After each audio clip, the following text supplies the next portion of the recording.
Alors bonjour à tous, c'est Puish.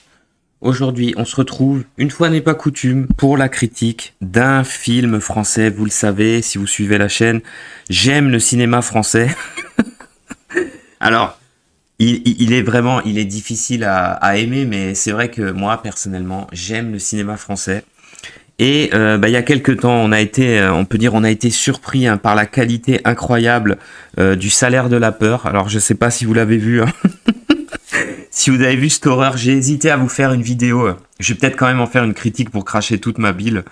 Mais en fin d'année dernière, c'est pour vous dire que parfois il y a quand même des bonnes surprises. Donc en fin d'année dernière, il y a ce Vermine qui est sorti. Donc un film d'horreur, un film de genre. Il dure 1h46. Alors au départ, c'est vrai que on en a quasiment pas entendu parler, hein. Faut bien dire ce qui est. Moi, au départ, quand j'ai lu le synopsis, je me suis dit, ouah, aïe, on va se retrouver avec de nouveau un film, un espèce de huis clos dans une tour d'immeuble de banlieue. Le dernier en date, c'était La Tour. Donc, je me suis dit, ouais, ça va peut-être être de la grosse merde, hein. Mais bon, le bouche à oreille a été plutôt positif pour ce film, hein. Globalement, un film qui a été réalisé. Alors, j'avoue que ce soit au niveau du casting, que ce soit au niveau du réalisateur, je connais absolument personne. Alors peut-être ils sont apparus dans des séries, mais c'est vrai que le réalisateur est assez jeune d'ailleurs, hein, donc c'est Sébastien Vanissek. Alors j'espère que je prononce bien son nom. Le film est globalement un petit budget, hein, je crois qu'on est à peu près à 5 millions d'euros. Et pourtant, c'est une véritable réussite. C'est aussi un véritable film de genre, puisque on est dans un film d'horreur, un huis clos, un film d'horreur animalier. Alors là, incroyable. Film d'horreur animalier où, vous l'avez compris, ce sont des insectes et notamment évidemment des araignées qui vont être les créatures, qui vont être la menace du film. Donc franchement, bah écoutez, c'est un film qui dure 1h45.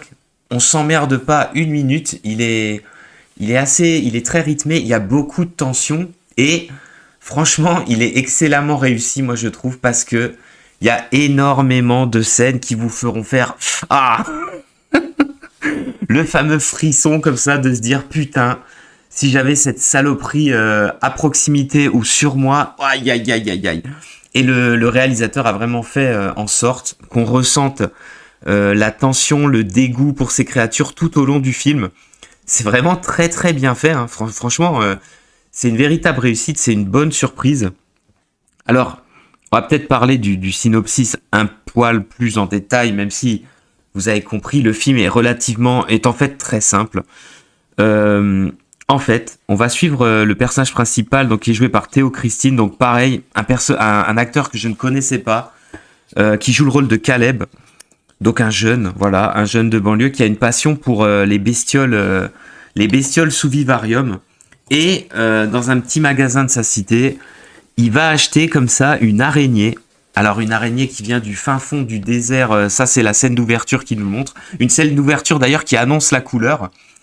Il va acheter cette araignée, il va la ramener dans son appartement, dans sa tour d'immeuble. Alors d'ailleurs un design mais dégueulasse. Je me suis même demandé, j'avoue que je ne sais pas, je me suis demandé si cette tour d'immeuble existait vraiment. Parce que je crois que les architectes ont vraiment, mais alors pété un câble, hein. Franchement c'est absolument immonde.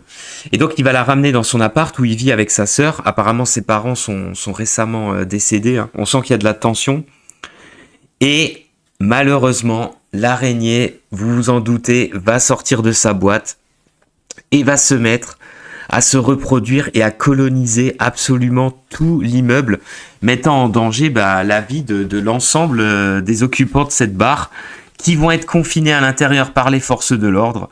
Et donc, c'est comme ça que va s'engager un espèce de combat pour la survie pour nos personnages. Donc, il y a le héros, sa sœur. Il y a aussi sa meilleure amie avec son compagnon qui est aussi un ancien ami de notre héros. Ils sont fâchés. Bon, ça, il y a tous les... Si vous voulez, il y a tous les ponts. Notre héros a aussi, lui, son meilleur ami avec lui qui est un petit peu un espèce de couillon de la lune.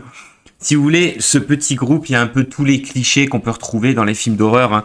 Des personnages qui sont fâchés entre eux, qui ne s'entendent plus, qui ont un passif, et qui, voilà, au fur et à mesure de l'épreuve qu'ils traversent, vont se rabibocher plus ou moins. Donc ça, c'est plutôt pas mal. Mais en fait, ce qui est surtout à signaler pour ce film, c'est que, en dehors d'une réalisation, et on va y revenir, qui est vraiment, pour moi, je trouve qu'il est vraiment au top, eh ben, en fait, on a une petite troupe d'acteurs qui jouent vraiment très juste. Alors même si c'est un film d'horreur, ils hurlent dans tous les sens, ils sont en stress, ils sont en panique, ils s'engueulent. C'est un film qui gueule pas mal, hein. Ça faut avouer, surtout les gonzesses du film, elles hurlent. Il y a pas mal de scènes où elles hurlent comme des dingues. Mais sinon, les personnages ont une espèce de gouaille, une façon de se comporter. Bah, ils jouent franchement bien leur rôle. Ils déclament toutes leurs répliques de façon... en fait, le film a un côté humoristique parce qu'il y a plein de tournures de phrases, il y a plein de dialogues qui font très spontanés, très naturels et qui sont assez orduriers, mais ils sont marrants. Ça fait rire. En tout cas, les acteurs sont vraiment convaincants. Alors plus ou moins, hein. Peut-être que la partie féminine du casting est peut-être un petit peu en dessous, mais globalement, on sent une osmose et franchement, ça passe très très bien. En fait, on y croit. Même si la situation est surréaliste, parce que, vous vous en doutez, hein, les araignées sont extrêmement dangereuses. Elles vont se reproduire dans tout l'immeuble. Elles vont coloniser vraiment toute la barre d'immeuble. Ça va devenir un véritable cauchemar. D'ailleurs, le film monte vraiment crescendo. Il est très bien fait.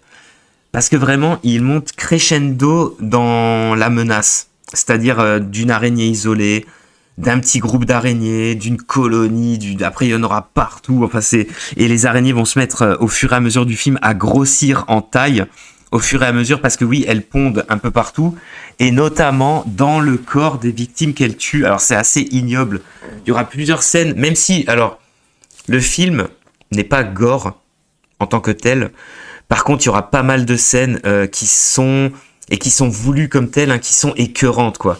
C'est l'araignée, l'insecte, comme ça, dans des corps humains, dans des corps d'animaux, les pattes velues, comme ça court de partout. Franchement, le réalisateur, il a parfaitement réussi à jouer sur l'équilibre, comme ça, entre peur, action, le dégoût. Vraiment, il a parfaitement reproduit le dégoût qu'on peut ressentir à la vision de cet insecte. Il en joue pendant toute la durée du métrage. Et, écoutez, franchement, c'est un excellent film. Moi, je vous le conseille vraiment. Je vous le conseille totalement. J'ai beaucoup aimé. Il y a peut-être quand même quelques petits bémols. Voilà, au niveau des personnages, vous en doutez, les policiers sont des méchants. Ça, évidemment, c'est des méchants, c'est des gros cons. Idem dans la barre d'immeuble, le gars qui casse les couilles à tout le monde, le plus con, le gros raciste, c'est évidemment un Français. Après, le film va globalement dans tous les clichés, hein. Mais voilà, ceux-là ne sont pas épargnés non plus. Après, et c'est là où, comme dit, quand un métrage est réussi, c'est là où du coup on met ça de côté. C'est vrai que je me suis dit, ouais, comme par hasard, le blanc, là, c'est un gros con. Mais franchement, vu que le film est bien fait, en fait, on passe outre et on suit l'aventure, quoi. Après, c'est pareil, on aura une grosse scène avec la police, mais ils sont complètement incompétents. On aura une grosse scène d'action vers la fin avec les flics, mais on se dit, mais ils sont nuls à chier, franchement, ils sont complètement nuls. Il y aura plein de séquences vraiment stressantes ou vraiment prenantes dans le film, notamment toute la séquence dans la salle de bain, où on va se rendre compte que vraiment des araignées, il y en a beaucoup. On a aussi la séquence dans le couloir qui est infesté comme ça, c'est vraiment très très bien fait. J'ai aussi beaucoup apprécié la fameuse séquence avec la femme de ménage, la concierge, la chinoise là, quand elle essaye de combattre l'infestation d'araignées en cours. Ça c'est vraiment bien fait, surtout quand elle est accrochée comme ça au plafond, c'est vraiment bien vu, vraiment bien mis en scène. Globalement, un très très bon film français, un très très bon film de genre. On espère en voir plus de ce type. Disons qu'au niveau de la critique, je vous ai dit l'essentiel. On va s'arrêter là et je vous dis à plus pour de prochaines critiques.